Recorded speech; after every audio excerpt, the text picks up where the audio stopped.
House Democrats on Wednesday released several emails that were obtained from the estate of sex offender Jeffrey Epstein.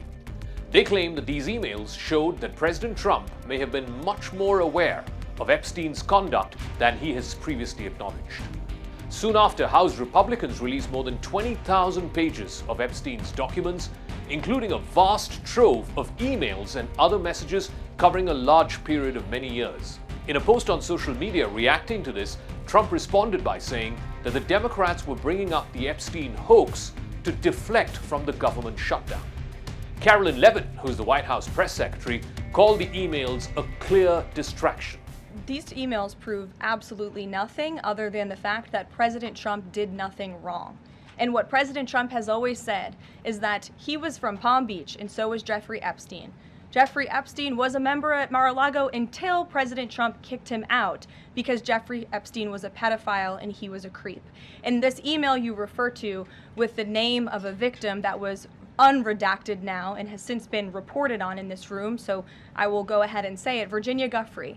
And it was CBS's own reporting, Ouija, that recently wrote that Miss Giuffre maintained, and God rest her soul, that she maintained that there was nothing inappropriate she ever witnessed, that President Trump was always extremely professional and friendly to her.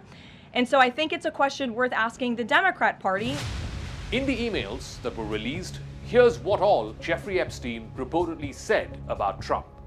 Epstein described Trump as a dirty businessman who was borderline insane, untrustworthy, and worse in real life and up close than the image that he wanted to convey in public. Jeffrey Epstein also wrote that President Trump had spent many hours at his house with one of Epstein's victims. In one of those messages, Epstein flatly asserts that Trump knew about the girls, many of whom were later found to have been underage. On Wednesday, Republicans in the House Oversight Committee said that the victim that this email referred to was Virginia Roberts Giuffre, who was 16 at the time that she was recruited by Epstein's longtime associate Ghislaine Maxwell, while Giuffre was working as a spa attendant in Mar-a-Lago in the year 2000. When Epstein sent this email, it was in April of 2011, Giuffre had recently gone public for the very first time about her experiences with Epstein. At that time, she had told a British tabloid that Epstein had abused her and trafficked her to other men. Giuffre, though, later denied that Trump had ever sexually abused her. Giuffre died by suicide earlier this year. The Epstein files were the latest act in the rapidly unfolding political drama between House Speaker Mike Johnson and the Republican majority. They shuttered the House for the last 2 months, in part to try and stall a bipartisan effort to force the floor to vote on releasing the Epstein files. That effort ended this week with 218 signatures have been procured, with some Republicans crossing over. That bid has now gathered enough supporters to force a vote. Johnson, who had opposed considering the vote, said that he would relent and bring it to vote next week. House Republicans are seeking to protect Trump while at the same time trying to assuage their supporters who see the Epstein case as an issue that goes beyond loyalty to President Donald Trump. We're working around the clock to ensure that justice is served, and also as part of the oversight to figure out why justice has been delayed for so long. All credible information we will ensure is released to the public, and we also, at the same time, are fulfilling our responsibility to protect the innocent victims. Trump urged Republicans to reject any effort to revive a discussion of his relationship with Epstein. He's blamed the Democrats for the release of these documents on a post on social media. He went on to write that the Democrats were trying to bring up the Jeffrey Epstein hoax again because they will do anything to deflect how badly they've done on the shutdown. This is a Democrat hoax that never ends. You know, it reminds me a little of the Kennedy situation. We gave him everything over and over again, more and more and more, and nobody's ever satisfied. From what I understand, I could check, but from what I understand, thousands of pages of documents have been given. But it's really a Democrat hoax because they're trying to get people to talk about something that's totally irrelevant to the success that we've had as a nation since I've been president. One recurring presence in the messages and the emails from Epstein happens to be author Michael Wolff, who has acted as an advisor to Epstein.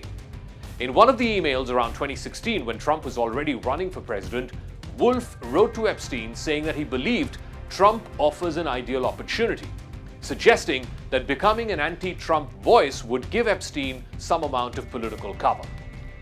The Epstein files have split the MAGA base and made a section of Trump's faithful to turn on him. The idea that their political lodestar could also be a pedophile is something that a lot of folks in MAGA are uncomfortable with. Back in February, about a month or so after Trump was sworn in, Attorney General Pam Bondi had put out about 200 pages of Epstein material, much of which was already publicly available.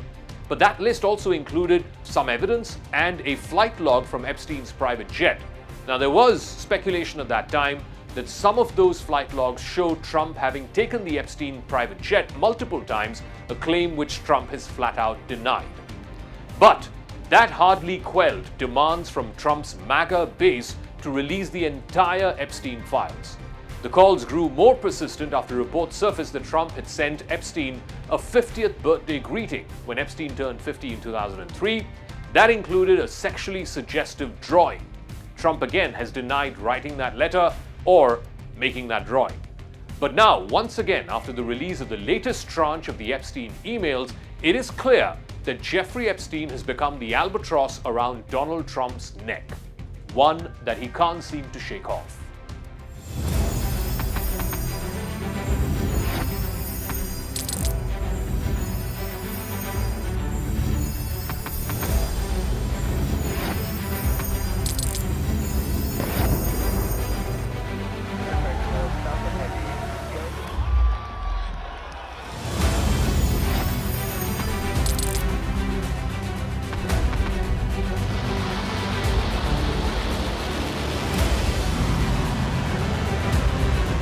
Been fighting so long and so hard that they don't know what the they're doing.